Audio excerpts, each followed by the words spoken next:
Halo, selamat malam semua. Jumpa lagi dengan Bapak-Bapak Live dan di sini saya Bapak Magang dengan partner saya Pak Eng. Dan kali ini kita akan membahas sesuatu yang Nggak gitu, nggak gitu. lebay. Sorry. Biasa aja. Ya. Assalamualaikum warahmatullahi wabarakatuh. Jumpa lagi dengan Bapak-Bapak Live di mana obrolan Bapak bukan basa-basi. Gini sekarang tuh obrolan Bapak bukan basa-basi. Oh, saya baru datang ini baru ngapalin. Ya seperti biasa lah ya, selalu ada yang lagi dinas, jadi mohon maaf buat teman-teman kalau kali ini cuma saya berdua sama Pak Eng. Untuk Pak Bewok kita doain kesehatan orang tuanya ya, lagi di rumah sakit, kalau ya semoga cepat sembuh, cepat kembali lagi bersama keluarga. Dan buat Pak Saprol ya biasa ini hari-hari bulan lagi jam-jamnya lembur dia. Datang bulan bukan? Bukan, oh gitu sih. Masa laki-laki datang bintang. Ya, akhir bulan. Oke, gini, jadi mungkin kalau yang belum kenal di sini, kalau saya si Pak Magang ini profesi saya itu adalah sebagai software engineer gitu, di mana selama saya menjadi software engineer tuh ada hal-hal penting yang pengen saya kasih tahu nih ke teman-teman semua yang nonton ya. Berharap ini bisa jadi insight juga buat keluarganya teman-teman gitu kan. Jadi gini simpelnya, di dunia internet itu kita itu udah bukan dianggap manusia. Wow. Kita dianggap cuma sebagai data aja. Kayak misalnya kita scrolling, kita pause lihat sesuatu konten gitu kan. Dan di detik berapa kita bangun tengah malam, terus ya buka aplikasi, entah itu e-commerce, entah itu mungkin kayak YouTube dan lain-lain itu kan, itu semua itu direkam gitu gampangannya. Dan dari situ nanti sistem yang dipakai sama teman-teman ya, semua yang nonton dan kita sendiri, sistem itu bakal ngebuat versi digital dari diri kita. Yang kadang belum tentu sangat persis dengan kita, tapi paling tidak untuk kebutuhan bisnis, kebutuhan mereka dengan sistemnya, versi digital kita udah sangat cukup gitu loh. Jadi bahkan bukan sekedar cukup ya, kadang versi digital itu malah bisa jadi lebih jujur gitu daripada kita melihat diri kita sendiri ataupun kita menampilkan diri kita sendiri gitu loh. Lebih tahu apa yang kita butuhkan gitu ya. Ya, lebih tahu apa yang kita butuhkan, bahkan bisa men-setting apa yang nanti jadi keinginannya teman-teman gitu. Keinginan kita Menarik gitu. Ini, menarik. Jadi kayak gini loh gampangannya, pernah nggak sih ngerasa kayak ya aplikasi itu lebih ngerti kondisi kita daripada kita sendiri? Pak yang pernah ngerasa nggak? Baru aja tadi sore nih. Baru kejadian. Gimana tuh? Coba diceritain. Jadi ceritanya tadi sore kan biasa aku pengen bikin smoothies. Biasanya aku pakai buah naga sama pisang nih. Ya, Nah, cuma tadi sore tuh aku belinya alpukat. Oke.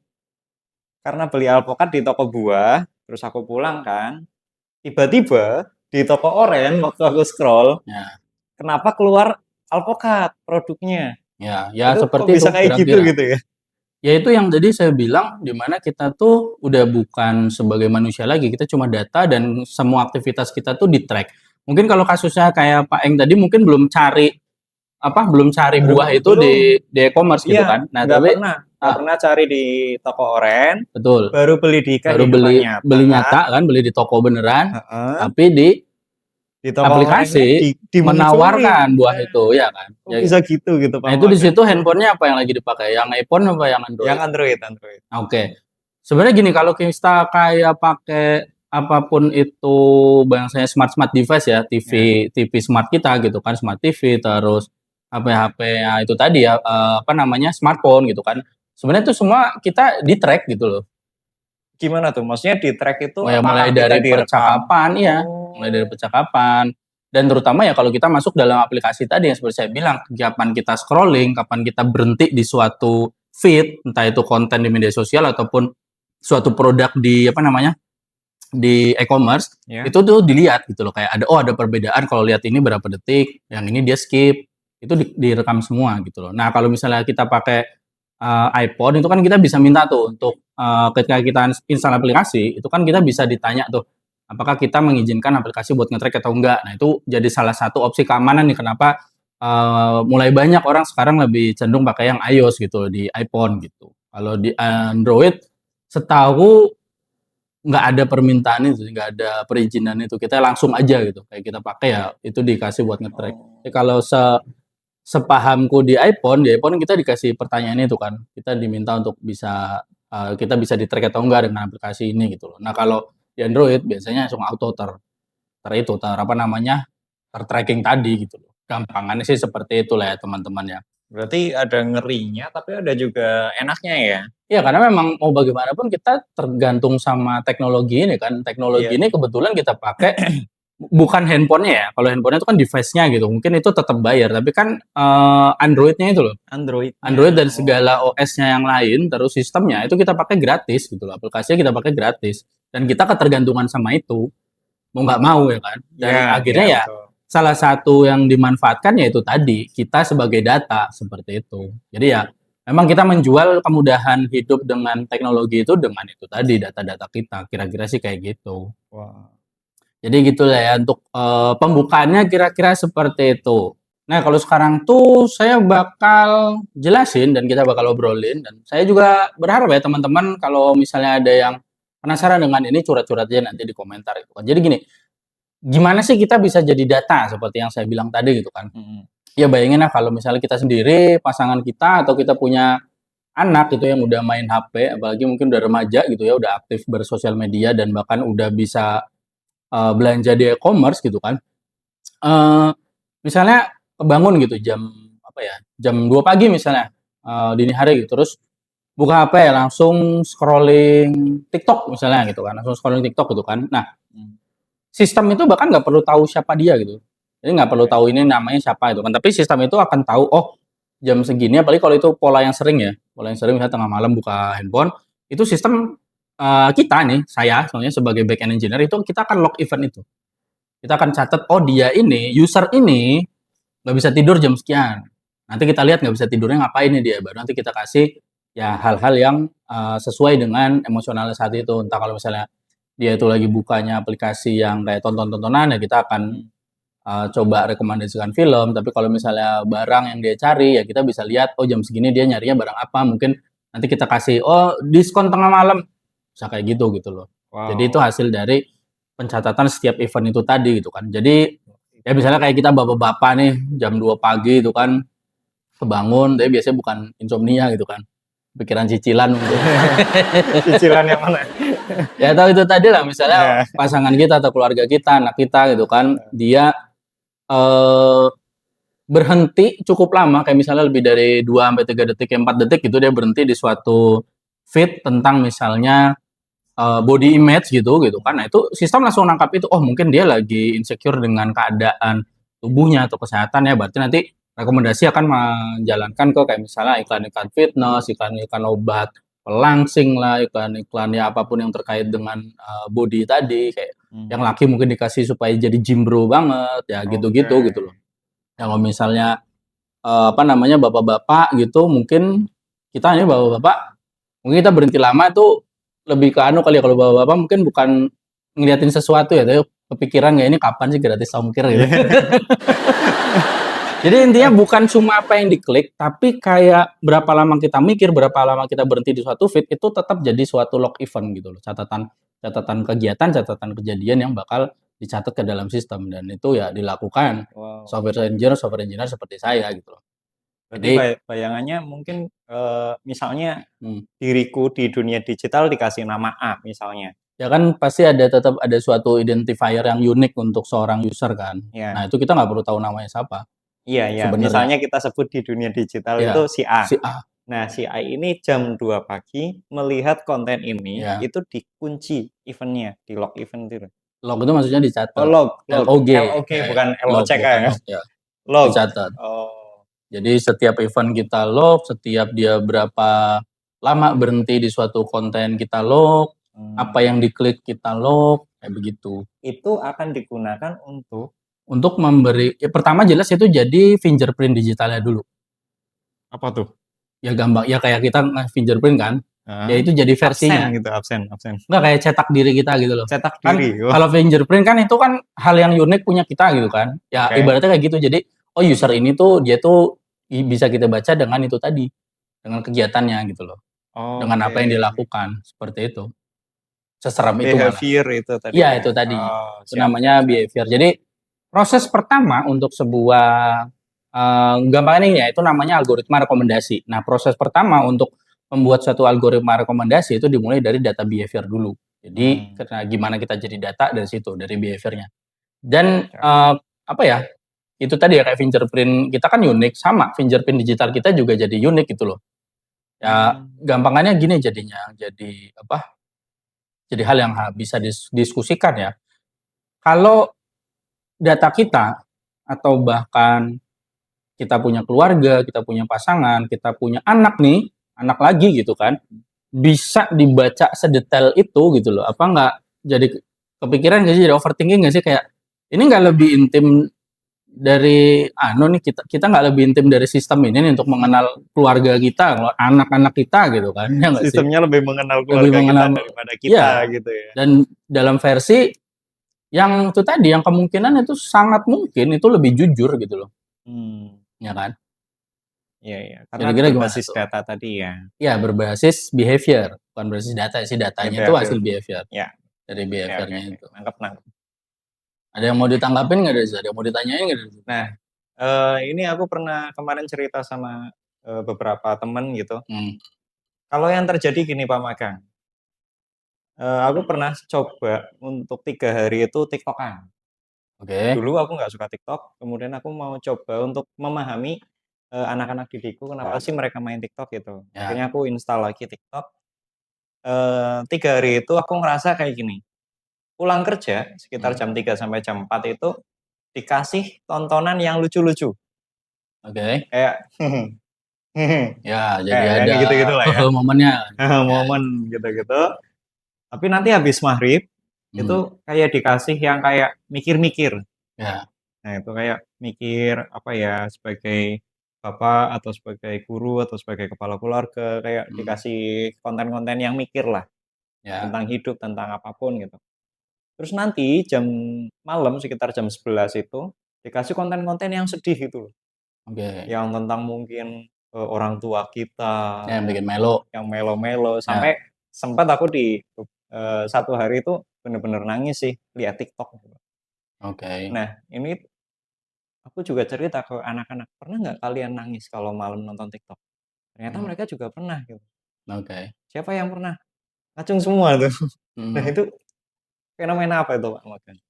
Gini, jadi sebenarnya ini masih berkaitan dengan tadi ya. Jadi kita kan ada data processing di mana yang kita proses itu pertama sebagai input adalah behavior tadi. Nah, habis behavior kita baru mulai ya processing selanjutnya kan. Jadi kayak datanya mulai tadi eventnya kita simpan, masukin ke pipeline, baru nanti udah di store ke warehouse. Gampangannya nanti di situ akan kerjasama lagi nih antara saya, backend engineer, dengan yang namanya data scientist buat ngejadiin produknya itu sendiri. Produknya itu adalah algoritma rekomendasi itu.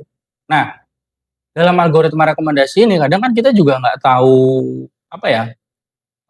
Kadang yang kita lawan tuh user-user yang misalnya bukan sombong ya, tapi kayak saya lah. Kalau saya karena ngerti algoritma rekomendasi, saya nggak mau dikendalikan sama algoritma rekomendasi. Cara saya supaya nggak dikendalikan itu misalnya saya itu kayak gini. Ini ya simpelnya, ini tuh nggak terjadi di dunia digital aja. Supermarket gitu kan. Supermarket itu kan penataan barang itu ada caranya, ada formulanya. Kayak misalnya susu ditaruh paling belakang, itu kan supaya kita kalau mau cari susu, kita lihat-lihat dulu yang lain. Padahal pengennya cuma beli susu, tapi atau bahkan mungkin nggak kepengen beli susu gitu. Jadi saat kita ngemuterin itu, penataan itu udah dirancang supaya matanya kita itu nempel ke suatu produk tertentu, atau ya tadi pengen beli susu tuh kita dibikin ngelihat produk-produk yang lain dulu baru sampai ke belakang. Ya kan, kayak misalnya ya, you name it lah ya, di minimarket atau supermarket kan. Jadi seringnya orang itu bahkan dia merasa apa yang di keranjang itu adalah hasil kontrol dia, padahal enggak, itu semua by design. Beda cerita kalau misalnya saya ke minimarket tuh saya udah punya list mau belanja apa. Jadi saya udah bodo amat mau ngeliatin apa yang saya cari langsung. Nih saya mau beli mie instan, udah saya ke mie instan. Kalau habis itu mau beli susu langsung ke susu gitu kan. Tapi kan banyak yang datang tuh, sorry tuh mama tuh kadang muter dulu tuh. Beli apa iya, yang akhirnya tuh yang nggak kepengen dibeli jadi pengen. Karena didesain untuk didesain untuk beli. Ya walaupun di dunia nyatanya seperti itu ya, di dunia digital pun kita memanfaatkan itu gitu loh. Ya terkait yang tadi, Jadi kalau misalnya kayak kasusnya Pak Eng, tadi kan itu masih gado-gado dikasihnya kan. Jam sekian dikasih segini, jam sekian dikasih segitu, apa yang gitu kan. Tapi Tengah kan malam dikasih yang sedih. stabil di jam itu. Ya itu kita tuh lagi AB testing namanya. Oh, AB testing ini. Ya, kita lagi membandingkan A dan B gitu kan. Jadi kayak misalnya, pagi-pagi user-user itu kita kasih konten yang begini. Ini kasusnya kalau Pak Eng media sosial yang buat nonton ya.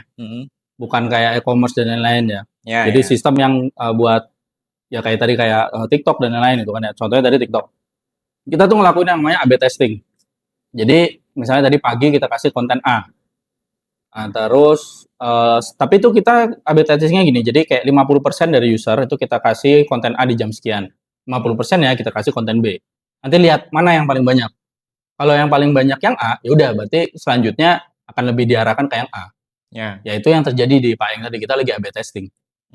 Tapi kalau misalnya Pak Eng tuh kelihatan banget nanti di jam-jam itu di setiap jam yang kita lagi melakukan AB testing itu ada spesifik yang memang setiap hari seperti itu, atau misalnya kayak 2 hari 2 hari atau 3 hari udah mencatat itu, kita bisa akan teruskan rekomendasinya ke situ-situ.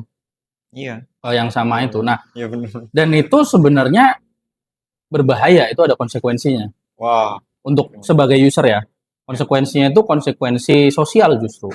Itu yang sekarang sebenarnya kenapa saya bongkar gitu kan, karena supaya pengen itu teman-teman yang nonton, kita semua itu pada ngerti lah, supaya kita tuh jangan dikendalikan sama algoritma, tapi kita bisa melakukan hack balik. Jadi algoritmanya kita belokkan gitu. Dan itu masih bisa. Nah, konsekuensi sosialnya gimana? Kayak misalnya yang paling parah ya, yang paling parah aja kita bahas ya. Polarisasi. Terutama kayak misalnya di politik dan lain-lain, hal-hal yang panas-panas lah, itu terjadi polarisasi. Jadi kayak misalnya tadi kalau Pak Eng itu selalu like yang misalnya politik lah ya, kayak misalnya Pak Eng like yang kanan gitu. Itu nanti kalau terusan seperti itu, nanti hasilnya semua feed yang di tempatnya Pak Eng itu yang kanan semua, atau sebaliknya kalau yang kiri nanti kiri semua. Dan yang jadi masalah banyak loh orang-orang di atas sana gitu, elit-elit itu tahu cara menunggangi algoritma rekomendasi ini, atau paling nggak dia punya tim untuk yang ngerti tentang itu gitu. Ya misalnya ada suatu karena gini, sebelum ke situ gini.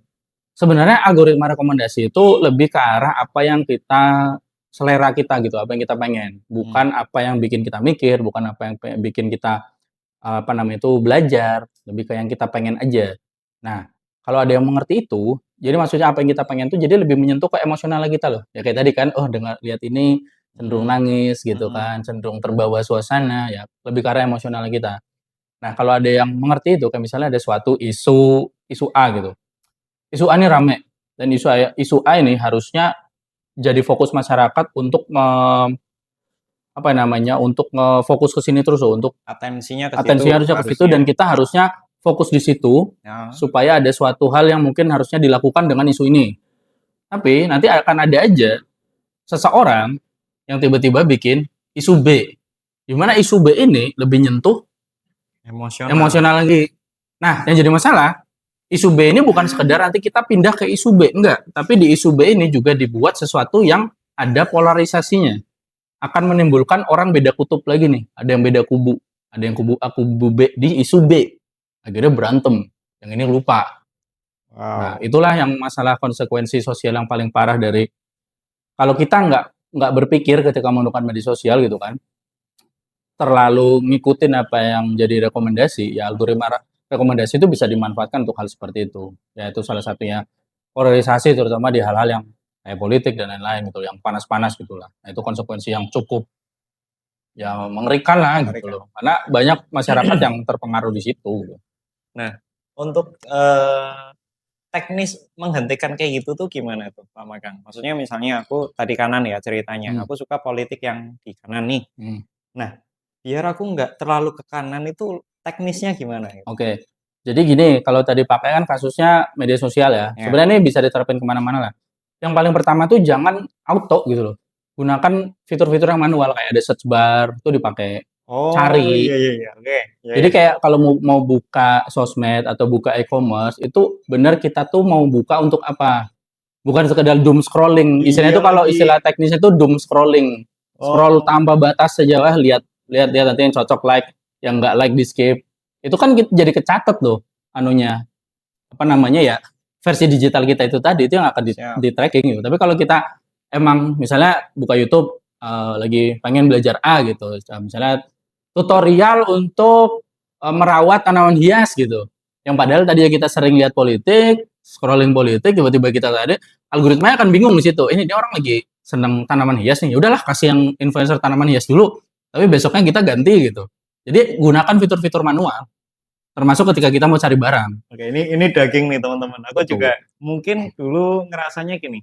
Ini terkait jam scrolling ya. Ya. Doom ya, scrolling. DUMB. Bukan, DOOM. Kiamat. Doom scrolling. Nanti dikasih lah, ada ting gitu. Oke. Aku sempat kepikiran gini, Pak Magang. Jadi aku juga sering tanya ke anak-anak gitu. Kalian tuh kalau nonton TikTok itu nyari apa langsung scroll gitu kan? Ternyata memang mereka langsung scroll gitu. Iya, karena memang kalau TikTok dibikin untuk itu, buat orang scrolling. Betul. Nanti semakin lama scrolling, semakin kelihatan dia interestnya kemana, semakin kita catat data-datanya, kita buat versi digitalnya, semakin bisa kita arahkan untuk apa gitu loh. Dan termasuk kalau dia scrolling ya iklan-iklan jadi gampang lewat. Gitu. Iya. Dan apa yang mereka katakan? Apa? Ya kan nggak usah nyari Pak, scroll aja udah nemu.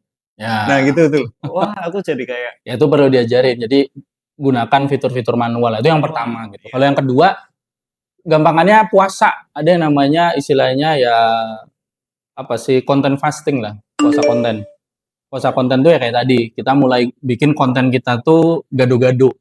Jadi jangan selalu ini gitu. Kayaknya puasa dulu nih hari ini, coba yang ekonomi dulu, besok yang tanaman besok yang baru yang politik. Atau pokoknya dijeda lah, atau dibikin tuh jadi gado-gado. Jadi kita tuh nggak benar-benar kecatat kalau dia ini siapa, ngapain. Karena kadang mau kita beda akun ya, ini sorry nih teman-teman, kalau mau beda akun, tapi polanya sama, kita akan tetap tahu karena kita nggak perlu nama gitu loh. Siap. Kita cuma butuh ini siapa. Oh dia ini yang tukang kalau ngetik makanan tuh tipe jadi makanan gitu. Nah itu yang kita catat, kita nggak perlu namanya gitu loh. Gampangannya seperti itu. Nah kalau tadi kan kita udah bicara tentang gimana kita bisa jadi jadi data. Nah dari data yang di tracking bahaya bagaimana ngomongnya, bahaya aja lah ya. Bahaya itu adalah setelah itu jadi keprediksi. Jadi awalnya itu ya sistem tuh cuma nyatat. Nah dari nyatat ya tadi sebenarnya kita udah agak ngobrolin di sebelumnya gitu kan. Punya lama-lama tuh akhirnya jadi mengarahkan. Dari prediksi mengarahkan, kayak misalnya sorry to say banget. Ini biasa terjadi di maaf banget ya mama-mama. Mama kayak misalnya ketika lagi gajian gitu kan. Ini bahkan saya nggak sebut suami yang gajian loh ya, pokoknya mama gajian. Ya misalnya lagi gajian itu kita suka ya bapak-bapak juga ada lah. Bapak-bapak, oke ini biar adil ya, mama dan bapak-bapak, atau bahkan yang paling bahaya nih, anak-anak remaja kita. Ketika anak-anak kita tuh udah bisa buka e-commerce, paham e-commerce, dia bisa punya GoPay dan lain dana, dia bisa beli. Misalkan setiap kita lagi gajian, ya ini udah ini udah bapak mama dan anak kita nih, terutama tolong nih anak kita yang jadi fokusnya. Gajian terus lihat misalnya sepatu bagus gitu. Tapi kita nggak beli. Bapak nggak beli nih, padahal nggak beli loh. Atau misalnya Pak Eng gitu, lagi gajian lihat alat pancing nih. Udah, nggak beli. Masukkan keranjang. Nggak beli bahkan. Nggak beli, ya, apalagi masuk keranjang. Ya, maksudnya apalagi masuk keranjang. Nggak beli aja, sistem itu akan nge-track kalau kemungkinan dia mau beli itu. Dan besok yang mungkin di tanggal yang sama, dekat-dekat gajian, kita akan balikkan data itu lagi. Kita akan kirim rekomendasi barang tadi, sepatu tadi, alat pancing tadi, ataupun yang sekiranya dengan sesuai dengan apa yang kita lagi cari tadi, tapi dengan diskon biasanya gitu. Diskon berapa persen? Iya, aku pernah nih. Berarti misalnya nih, ada satu produk harganya tadinya 10.000 misalnya nih. Terus aku nggak beli sih. Nggak jadi beli. Tapi sempat lihat sebentar. Yeah. Bulan depan bisa jadi produk itu keluar lagi dengan harga 9.000 misalnya. Ada diskon seperti itu. Bahkan kita juga ya tadi, backend engineer tuh bersama data science kita akan melakukan A/B testing buat kata-kata tentang diskon itu. Misalnya mana nih yang lebih banyak nih, apakah misalnya yang lebih diterima itu diskon berakhir dalam 3 menit atau misalnya kita kasih 10 orang juga beli ini loh. Itu kan yang mana nih yang tertarik, kita sorry itu saya nggak peduli yang mana yang tertarik, yang penting kalau yang tertarik udah kita keluarin aja gitu loh. Tapi tentunya itu tadi ada kemungkinan kita akan beli Karena yang tadinya nggak diskon jadi diskon. Yes. Seperti itu. Ya itu kalau misalnya polanya emang setiap akhir bulan kita baru gitu. Tapi kalau setiap hari kita sampai masuk keranjang, bisa aja diskonnya datang lebih cepat. Karena yang penting orang akhirnya engage sama barang itu dan berakhir dengan beli gitu loh. Ya pasti tahu lah diskon-diskon itu kan udah diperhitungkan kan. Iya. Itu udah rahasia umum, orang pasti ngerti lah namanya diskon itu udah diperhitungkan. Tapi kan buat yang beli diskon itu sesuatu. Sangat gitu. berharga. Iya.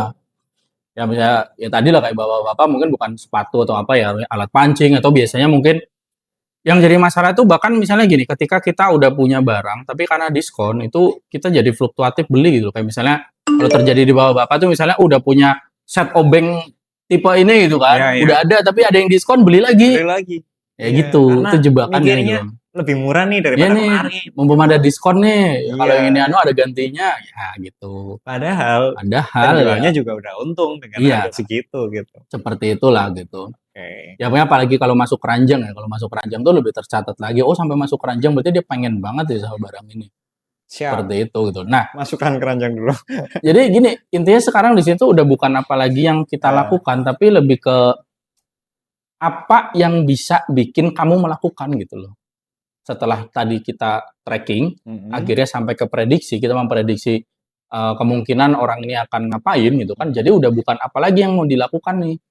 Tapi apa yang bakal jadi si itu akan melakukannya itu. Jadi pengarahannya gitu loh, diarahkan. Udah diarahkan ya. Iya, bukan jadi, lagi menebak ya. Bukan lagi menebak karena kan tadi di data behavior udah. Pas data behavior kita udah processing, kita udah sampai pemodelan datanya. Nah, dari situ kita bahkan membuat suatu prediksi gitu loh. Ya gini lah, gampangnya kalau film Netflix. Kalau misalnya Pak Eng sering atau senang atau nge-like film kayak misalnya Squid Game, ya Squid Game gampang lah ya pada tahu lah ya. Semua tahu Kan lah. pasti ada rekomendasi Alice in Borderland.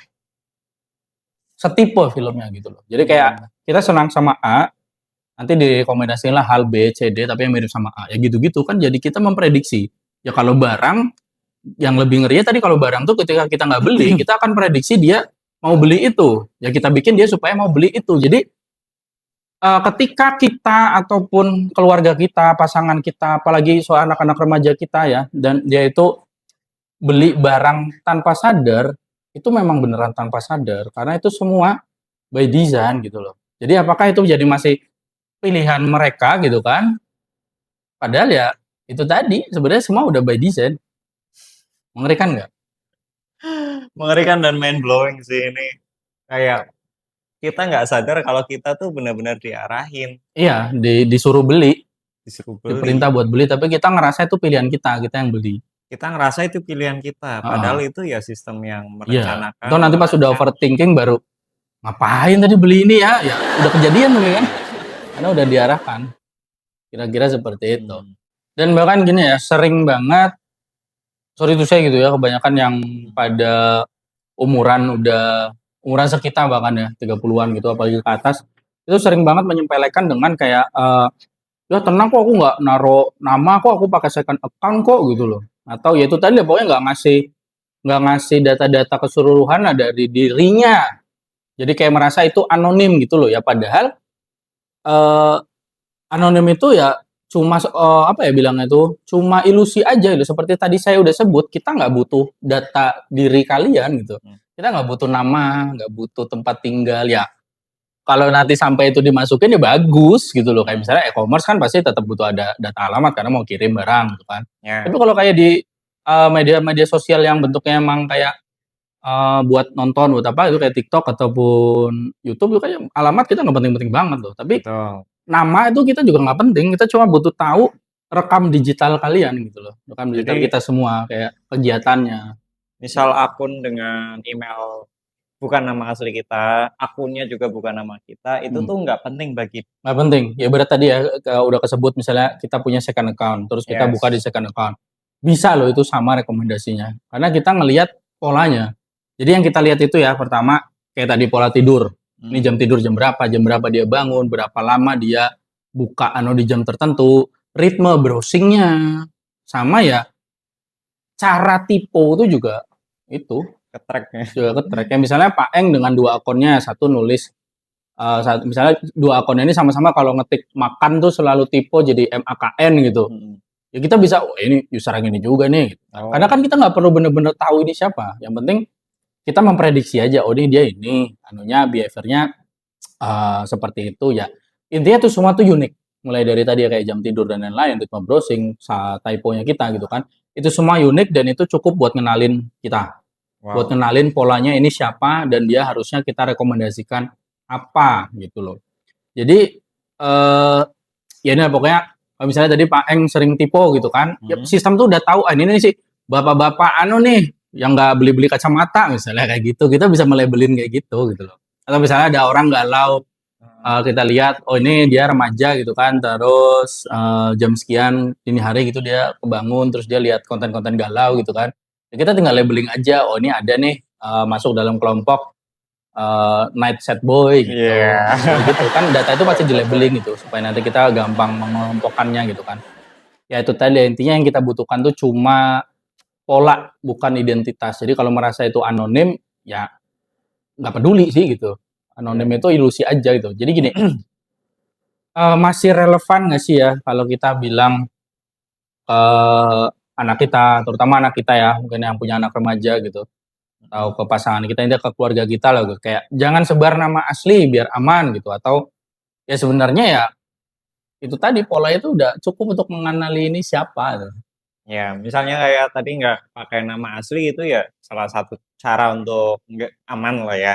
Untuk aman dari identitasnya dari kita. Identitas kita. Nah, bedanya kita belum tentu mengamankan dari pola kegiatan kita secara di dunia digital ini gitu loh. Kalau identitas tetap perlu diamankan. Aku jadi bayangin kayak ini nih, kayak rapot nih Pak Magang nih.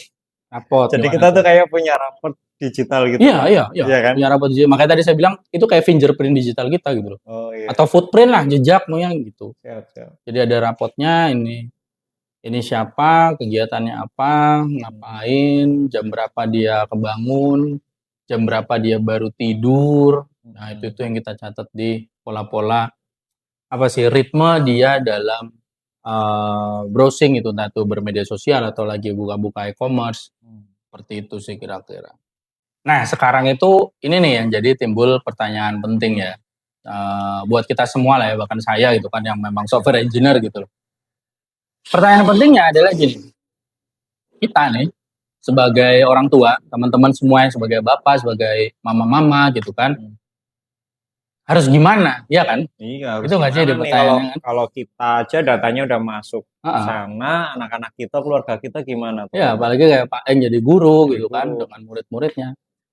Memang sih satu hal yang jelas ya literasi digital tuh harus diajarkan ya. Ini kita coba buat ngasih teman-teman literasi digital gitu kan. Dan bagusnya juga nanti kita sebagai orang tua, sebagai apalagi bapak-bapak ya, kita bapak-bapak sebagai kepala keluarga ya ajarin keluarga kita tentang literasi digital ini gitu loh. Mulai dari apa ya? Harusnya dengan nonton video ini, teman-teman itu harusnya jadi paham gimana sih sistem-sistem online ini bekerja ya kan? Ya. Dari Pak Eng sendiri gimana tadi? Ada yang masih bingung nggak dengan apa yang terjadi dengan terutama nih algoritma rekomendasi itu tadi? Ada yang masih mau ditanyain nggak? Sampai dikasih itu dulu. Kalau dengan penjelasan Pak Magang tadi, aku jadi banyak refleksi dan mikir. Intinya gini. Pertama, dengan penjelasan Pak Magang, aku merasa sangat jelas bahwa data kita itu udah bukan kayak aku ngirimin aku tuh suka apa ke Shopee atau TikTok atau IG gitu. Tapi mereka itu sudah merekord, tracking apa yang aku suka, apa yang aku ingin. Nah, ini kan nggak semua orang tahu ya. Ya bahkan nggak perlu nge-like tadi, berhenti aja. Berhenti ngelihat, oh ini lucu nih, hahaha. Atau oh ini sedih. Itu tuh tracking, oh 5 detik dia di video ini, berarti dia suka gitu. Nah, yang aku tangkap jadi gini. Enaknya adalah kita kalau scroll, ya apa yang kita suka, tanpa perlu ngetik lagi. Ya, apa yang sebenarnya itu harusnya kita nonton apa yang pengen kita tonton. Harusnya. Apa yang pengen kita cari. Jadi emang nanti algoritmanya jadi ngarah ke sana. Dan kalau tadi saya ada sebut ada namanya content fasting, kita bikin itunya jadi gado-gado. Jadi jangan terus-terusan di konten-konten seperti itu supaya nggak echo chamber. Itu nggak enaknya kita jadi echo chamber, polarisasi. Terpolarisasi, terutama di isu-isu politik itu bakal terpolarisasi. Jadinya ketika udah terpolarisasi dengan isu-isu politik itu ya, udah kita jadi terpolarisasi, terus fokus kita berubah dan kita bahkan jadi gini, jangankan kita nonton atau kita nge-like dan kita komen nih, kita marah-marah di suatu isu gitu kan, itu bakal nanti rekomendasi akan ke isu-isu itu terus gitu loh. Yang kadang itu bisa banget itu by design bahkan dari orang di luar sistem. Contohnya misalnya ada elit-elit tertentu yang pengen memanfaatkan itu gitu. Jadi kita jadi beralih berantem di isu yang lain. Yang dimana akhirnya tadi kita jadi echo chamber, terus kita jadi makin yang merasa apa yang udah kita tonton, apa yang kita yakini itu yang benar dan makin marah ketika ada beda pendapat. Betul. Seperti itu. Dan polarisasi menurutku hal yang cukup mengerikan ya. Maksudnya gini, kalau kita mungkin suka sama sesuatu, kemudian sebelum kita ada internet misalnya, mungkin kita akan baca buku atau nemu koran atau nemu apa. Hal-hal yang ibaratnya kontras dengan hal yang kita suka. Sehingga kita punya dua cara sudut pandang. Iya. Enaknya itu sebelum ada internet. Kita bisa banyak pilihan buku, kita harus nyari buku. Cuma dengan adanya tadi seperti ini kan kita nggak punya pilihan kalau kita scroll saja. Iya, kalau kita cuma scroll, kita ngikutin rekomendasi ya kita jadi yang dikontrol. Kita bukan yang pegang kontrol. Karena seperti yang tadi saya bilang, algoritma rekomendasi itu, entah itu mau di medsos, entah itu di e-commerce, itu tuh bener-bener ngasih apa yang jadi selera kita, yang kita pengen aja, yang sesuai sama emosi kita, bukan apa yang bikin kita pinter, bukan apa yang bikin kita mikir. Sebenarnya itu gitu loh ya, kecuali emang yang jadi niche-nya kita, yang kita suka, itu memang hal-hal yang bikin kita mikir, itu ya lain cerita. Itu tadi saya bilang, kita bisa belokin gitu loh, belokin arah-arah konten itu, arah-arah algoritma rekomendasi itu gitu. Dan tadi teknisnya sudah sangat terjawab ya. Jadi kita harus tetap cari sesuatu, ngetik ya, gitu ya. Gunakan fitur-fitur manual. Yang jadi pertanyaan terakhir adalah, itu kan tadi teknis Pak Magang. Tapi secara prinsip pemikiran tuh harusnya kita tuh berpikirnya gimana nih Pak Magang? Ya, oke. Jadi intinya gini, sebelum ke situ yang sekali lagi saya tekankan, intinya kalau kita berhenti lama di suatu hal, entah itu konten, entah itu produk di e-commerce, itu sistem akan menganggap, akan memprediksi kalau kita suka sama produk ini atau konten ini gitu kan. Terus kalau kita mungkin coba klik iklan sekali, itu kita bakal dibanjirin iklan lagi, bisa lebih dari 50 bisa gitu, dibanjirin iklan yang sama gitu. Ketika kita like suatu iklan itu kan. Terus misalnya kalau kita gampang itu tadi yang pas kebangun tengah malam atau misalnya kita emang nggak tidur-tidur sampai jam tertentu masih online gitu. Itu sistem akan tahu pola hidup kita gitu loh. Dan nanti akan merekomendasikan sesuatu yang sesuai dengan itu gitu. Ya, misalnya mungkin jadi iklan kopi, iklan minuman atau misalnya ya kalau dari konten misalnya jam tadi kayak misalnya Pak Eng jam tengah malam jadi pengennya sedih-sedih itu bakal disuguhin terus gitu. Iya. Nah, jadi kalau kita dari kita sendiri paham, yang nanti kita akan kasih pemahaman ini ke pasangan kita, apalagi ya tadi kita punya anak-anak mungkin remaja yang udah mulai aktif media sosial itu kan kalau kita paham ini kan kita jadi nggak gampang jadi korban dari desain sistem ini gitu loh. Nah, kalau secara teknis tadi kita sebutin gitu kan, mulai dari gunakan fitur-fitur manual, lakukan yang namanya content fasting gitu kan. Terus kalau untuk yang secara mindset, ya kita mulai melakukan sesuatu itu dengan mikir dulu paling enggak. Jadi misalnya dulu sebelum ngeklik aplikasi. Iya, ya misalnya mau buka YouTube nih. Ini bener nggak nih? Saya mau buka YouTube nih karena emang pengen buka dan mencari sesuatu atau sekedar cari dopamin doang gitu loh. Kadang-kadang tuh orang bahkan nggak sadar tentang cari dopamin kan. Apa itu Pak Magang dopamin? Harusnya situ lebih tahu nggak sih dopamin? ceritanya lebih ke biar jelas gitu. Ya dopamin itu kan hormon yang bikin kita bahagia gitu kan. Ya gampangannya kan kayak kita scrolling itu kan sebenarnya cuma karena kecanduan dopamin, kayak kita kecanduan gula gitu loh. Makanya tadi saya bilang ada konten fasting itu sama kayak diet gula. Oke nih, coba langsung ke teknis dan pemikirannya. Misalnya gini, ini kita lagi santai nih duduk, terus ada HP gitu kan. Buka YouTube gitu ya. Buka YouTube oke. Atau buka e-commerce lah gitu. Lihat-lihat. YouTube e-commerce lihat-lihat. Terus kita nonton apa yang disuguhkan gitu ya. Terus, nah ini yang belum tepat ya.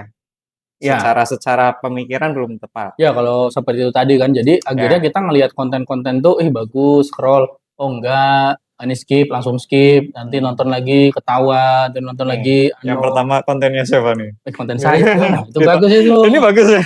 Kalau yang itu bagus. Yang pertama keluar kontennya Pak Magang. Berarti niche-nya Pak Eng adalah yang belajar-belajar, Iya itu dong, bagus. harus belajar-belajar. Jangan lupa kontennya Pak Magang itu back end magang. Ya, itu jangan lupa di-subscribe. Kalau Pak Eng itu di Edufornia ya. Nanti kita ada di deskripsi lah siapa konten-konten tadi balik ini seperti batuk. Ya gitu. Jadi mulai kita mikir dulu nih, kita mau buka medsos, kita mau buka e-commerce itu beneran kita pengen buka atau malah sebenarnya ya kita yang dibikin tertarik untuk buka gitu loh. Oke, ini kita coba contoh yang tepat gimana ya. Oke, saya pengen lagi duduk santai ada HP gitu. Ya selama saya nggak pengen memikirkan sesuatu, saya nggak akan pegang. Ya. Kecuali misalnya nih, saya lagi pengen belajar tentang Montessori nih. Nah, ya, ini saya baru pegang, buka YouTube-nya, terus cari Montessori. Ngetik ya, benar-benar ngetik. Pakai yang pakai proses-proses manualnya, ya search bar, gitu-gitu. Montessori, nah, misalnya kayak gitu ya. Nah, terus baru kita nonton. Ya. Itu cara berpikir untuk menggunakan aplikasi sesuai apa yang kita pikirkan, bukan sesuai algoritmanya. Iya. Siap. Dan yang jelas kayak misalnya kalau kita kayak e-commerce pun, ya itu tadi biasa kan kita emang cari, kalau mau beli itu cari. Iya. Bukan sekedar scoring, lihat-lihat, terus lucu, like dulu, taruh keranjang dulu gitu. Ya memang sih itu kebiasaan yang mungkin nggak bisa serta-merta dihilangkan ya. Karena itu tadi, memang manusia itu cenderung cari dopamin gitu loh. Karena dengan itu aja kadang mama tuh udah happy loh. Iya sih. Iya kan? Mama tuh udah happy scrolling gitu. Tapi akhirnya jadi kalau itu diturutin, maksudnya scrolling-scrollingnya nggak apa-apa lah, oke lah. Memang itu udah kebiasaan yang sulit. Tapi ketika nanti dari scrolling itu sekarang harus sadar kalau tiba-tiba itu ada diskon, ada kata-kata yang persuasif buat beli, ya harus sadar kalau itu udah by design sekarang. Siap. Itu udah bukan dari pilihan kita. Jangan terlalu mudah untuk membeli lah. Iya. Dia seperti itulah kalau kita bicara non teknisnya ya. Jadi kayak gimana kita bersikap, ya kan? Itu lebih ke sikap kita. Dan kalau misalnya kayak tadi konten fasting, ya ganti-ganti aja kontennya gitu. Jangan terus-terusan. Memang sih kayak misalnya tadi Pak M lagi mau belajar itu kan. Ya. Nah pas mau belajar itu nyari. Nah habis nyari kan tentunya jadi rekomendasi. Ya. Baru tuh keluar tuh. Nah kalau untuk supaya kalau hal-hal yang kayak gitu kan tuh hal-hal yang lebih ke arah tontonan ya. Selama itu hal yang bagus, hal yang ngajak kita mikir, hal yang kita belajar, ya tentunya nggak apa-apa rekomendasinya diikutin. Malah itu yang tadi saya bilang, itu namanya kita membelokkan arah algoritma. Betul. Jadi supaya algoritma itu nggak ngasih kita yang receh-receh terus gitu loh, yang sesuai sama emosi kita gitu loh. Tapi kita buat algoritma itu sesuai dengan apa yang kita pengen belajar. Jadi yang tadinya algoritma itu jadi buat buat ngasih kita sesuatu yang kita pengen doang, dan akhirnya mengarahkan kita untuk terus-terusan di hal-hal yang mungkin ya, sorry to say, mungkin relatif receh gitu kan. Yeah. Hanya sekedar memuaskan emosi kita untuk dopamin tadi, kebutuhan dopamin tadi. Tapi jadi algoritma itu untuk bantu kita cari pencerahan gitu loh. Itu kita bisa belokkan ke situ. Kalau masalah di media sosial yang sifatnya kayak tempat buat nonton, gitu, video ya, YouTube dan lain-lain gitu kan. Tapi kalau yang e-commerce gitu ya itu tadi, kita biasain kita kayak belanjanya itu udah siapin mau belanja apa gitu loh. Kalau bapak-bapak kayaknya gampang ya gitu ya. Soalnya kayak kita kan mau ke mall aja, ya udah mau cari sepatu. Iya, udah jelas. Udah gitu. Kalau ada ya ada, kalau enggak ya udah. Ya. Tapi kan kalau ya mohon maaf kalau mama-mama kan putar-putar dulu lah yang akhirnya nggak perlu kebeli. Kayaknya butuh ini deh, kayaknya itu habis deh, kayaknya ini. Iya, nah itu juga dilakukan di e-commerce gitu loh. Dengan scrolling manja. Itu memang bikin seneng gitu. Cuma akhirnya tiba-tiba itu tadi ketika kita tahu oh dia scrolling ini, dia like ini, dia berhenti lama di produk ini, ya udahlah kasih diskon biar dibeli gitu loh. Ya itulah ya. Jadi gini, yang jadi masalah sekarang adalah ini hal yang jadi lebih ribet lagi sih untuk kita sebagai orang tua ya, apalagi kita punya anak-anak yang udah pegang HP gitu kan. Apakah nih sekarang kita cuma kayak kemarin di video-video sebelumnya itu kita ada ngomongin tentang screen time kan, kita batasi screen time. Tapi dengan ini ayo jadi pertanyaan. Jadi pertanyaannya, apakah sekarang cuma sebatas itu kita ngebatasin screen time doang gitu kan? Tambah berat ya? Iya. Tapi ya tentunya dengan ini harusnya teman-teman mulai tahu kalau kita tuh nggak cuma harus batasi screen time anak-anak kita ya kan, tapi kita juga harus ngajarin nih ya anak-anak kita dan orang terdekat kita untuk ngerti gimana data mereka itu dipakai sama sistem-sistem ini, ya nggak sih? Iya. Dan ya itu tadi lah ya, kayak masalah apakah sekarang kita cukup dengan batasi screen time, dan tentunya kalau dari video ini harusnya udah dapat nih kalau kita juga harus ngajarin ngajarin anak-anak kita gimana data mereka dipakai. Nah, ini berhubung kalau Pak E kan guru gitu kan, menghadapi banyak anak, nggak cuma anaknya sendiri, bahkan harus ngurus anak orang lain ya. Iya. Gimana kalau udah terlanjur anak-anak ini jadi korban konten? Nah, korban konten nih. Iya. Yang dimaksud mungkin gini ya. Kalau di awal tadi kita bahas screen time. Screen time Ya. itu waktu untuk menonton atau melihat HP gitu ya. Menggunakan gadget lah. Ya, Simpelnya. misal kita udah batasi nih sehari 2 jam misalnya. Ya. Tapi kan karena saking asiknya scrolling, itu bisa jadi kayak udah 2 jam tapi kok bentar lagi bentar lagi Ya. bentar lagi Nah, Kalau itu masih screen time sih. iya, tapi karena konten Iya. maksudnya loh. Itu juga udah masuk ya korban konten. Korban konten. Jadi lebih lama screen time-nya. Betul. Makanya aku pernah survei lah ya ke beberapa anak, berapa jam sih kalau buka satu aplikasi gitu, TikTok gitu, itu bisa sampai 3 jam, 4 jam. Sehari ya, maksudnya bisa pagi setengah jam, siang 1 jam iya. gitu ya. Bukan Seharian. 4 jam nongol depan mata gitu ya. Ya, kan Pusing dong. ada itu loh yang di HP itu. Apa? Sehari nonton aplikasi berapa jam, Iya. datanya kan ada ya. Iya, ada lognya. Ya. Nah, itu tuh 4 jam itu kalau menurut kita orang dewasa itu kan sudah berlebihan ya. Ya. Untuk anak-anak seumur itu. Yang jadi perhatian pada akhirnya adalah gimana sih ketika mereka sudah mulai dan kita pengen batasin, tapi sudah terlanjur udah terlanjur kecanduan mungkin ya bahasanya ya. Ya korban konten tadi. Korban konten. Bisa jadi kecanduan nontoninnya, bahkan bisa perilakunya ngikutin itu gitu. Iya. Atau ya misalnya jadi kepengen beli sesuatu, merengek gara-gara di konten lagi ramai barang ini gitu kan. Apalagi sampai COD yang bayar orang tuanya. COD.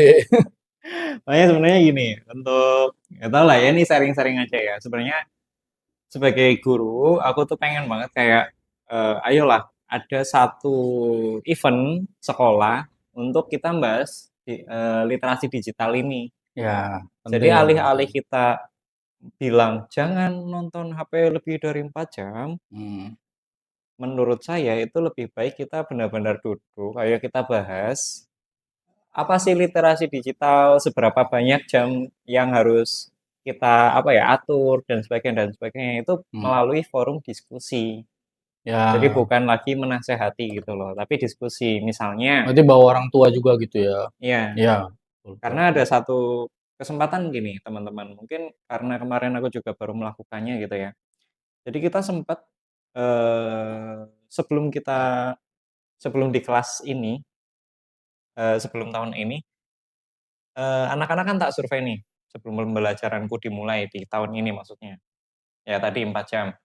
Tapi setelah aku coba untuk bikin tim voli, ini ternyata sore-sore yang biasanya mereka gadget, scroll, itu berpindah menjadi latihan voli, fisik. Nah, ini kan sebenarnya salah satu cara untuk kita ngurangin screen time. Ya, untuk ngurangin screen time. Hanya saja tanpa komunikasi yang baik, tanpa kita benar-benar duduk untuk bahas literasi digitalnya, menurutku ada something yang miss gitu. Jadi suatu ketika misalnya tim volinya udah nggak ada atau udah berhenti, ya ada kemungkinan mereka kembali ke behavior awalnya. Ya, ke gadget-gadget lagi kan. Dan yang jadi masalah, kalau harusnya teman-teman udah sadari dari yang kita obrolin di sini, bahkan ada hal yang lebih berbahaya dari sekedar screen time tadi. Ya. Ada penggunaan data behavior kita di aplikasi-aplikasi ini gitu loh. Dan itu yang jadi tantangan kita sebagai orang tua gitu kan. Ya. Kalau menurut Pak Eng, dari yang guru bahkan udah ngadepin anak banyak, gimana tuh mau menghadapi itu? Ada kepikiran nggak? Masalah data-data kita yang datanya bahkan bukan data nama gitu loh, bukan data diri, tapi behavior-nya itu tadi itu yang bahkan bisa menciptakan cerminan diri kita versi digital gitu loh. Yang mana itu tadi tantangan kita udah bukan membatasi screen time anak, tapi harus ngajarin anak-anak kita itu tentang ya penggunaan data-data itu tadi gitu. Makanya itu tadi, kalau misalnya kalau tadi kan tentang screen time-nya bisa diatasi dengan kegiatan fisik ya. Ya. Tapi kan bagaimana mereka kemudian scrolling itu yang diambil datanya tadi, itu kan nggak bisa kayak dialihkan ke hal lain, kan Ya, perlu karena tetap nanti pas dulu. dia gadgeting kalau dia nggak ngerti cara mengamankan itu, Iya, iya. ya dia mulai lagi, betul. Itu maksudnya. Jadi bayangin lah teman-teman kalau di SD, SMP, SMA misalnya kita ada 1 jam dalam seminggu lah, seminggu 1 jam aja untuk bahas literasi digital. Ya, Pengennya gitu. ya Jadi berarti emang perlu lah ya untuk apa? Bahkan dari kayak Pak Eng seorang guru, ya mungkin kalau di rumah ada keterbatasan dari murid-murid mendapatkan literasi digital itu, berarti sebenarnya perlu lah itu di sekolah juga ada gitu loh. Dan ya kalau Pak Eng untung kenal saya, udah Ya. saya ajarin sekarang. Iya, iya. Makanya ini langsung kepikiran nih, besok bikin ini enggak ya gitu. Satu pelajaran mungkin Iya.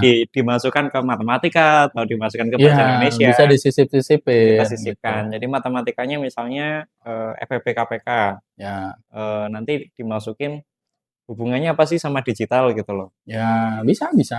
Ya nggak tahu sih nanti kita mikirnya gimana, tapi intinya Bisa diolah lah nanti. diolah lah gitu. Tapi yang jelas itu lah ya teman-teman, buat semua yang nonton terutama yang udah bapak-bapak, ibu-ibu itu kan, mama-mama gitu ya, apalagi anaknya udah mulai remaja, mulai aktif medsos ataupun bahkan udah bisa belanja di e-commerce gitu, ya ajarinlah ini tadi, gimana kalau mereka tuh harus ngerti ketika behavior mereka itu jadi data dan akhirnya data itu jadi prediksi atau jadi bentuk versi digital mereka yang akan bisa memprediksi nih mereka mau ngapain, di mana di situ nanti jadi bisa ikut terpolarisasi hal tertentu, bahkan gini ya, bisa jadi insecure dengan body image yang ada gitu kan.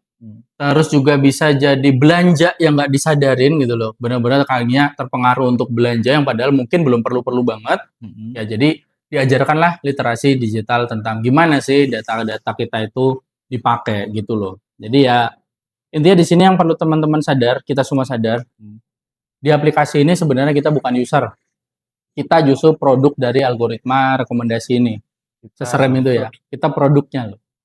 Dan semakin lama kita scroll, semakin lama kita diem di suatu konten, itu kita bakal semakin mahal. Bukan buat kitanya, buat yang punya sistem. Jadi kalau kita merasa hidup kita itu adalah ini agak sedikit kontradiktif dari yang sering disebut Pak Eng. Pak Eng itu kan selalu pengen menciptakan anak-anak muridnya itu menjadi tokoh utama dalam kisah hidupnya masing-masing. Nah kalau di kisah ini, di dunia digital ini sekarang, kadang kita merasa kita sutradara dari hidup kita, padahal enggak.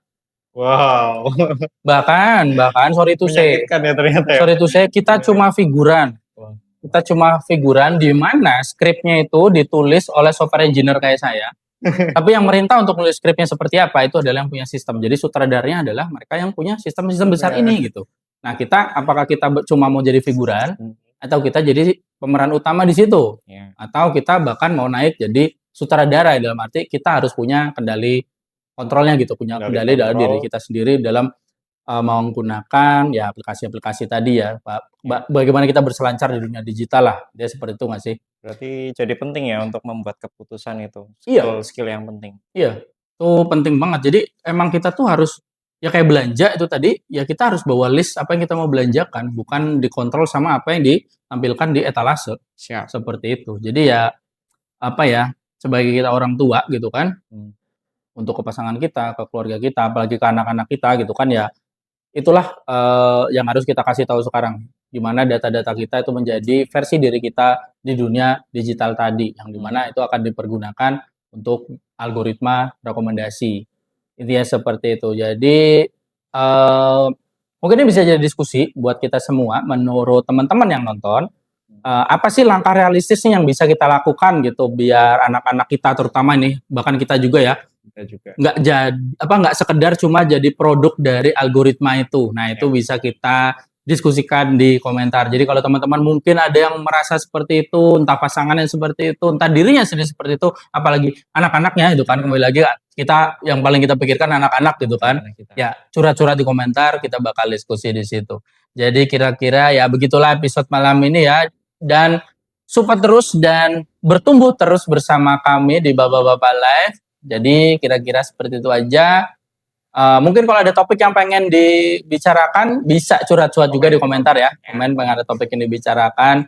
Kira gitu aja dari kita. Terima kasih. Assalamualaikum warahmatullahi wabarakatuh. Obrolan Bapak Bukan bukan basa-basi.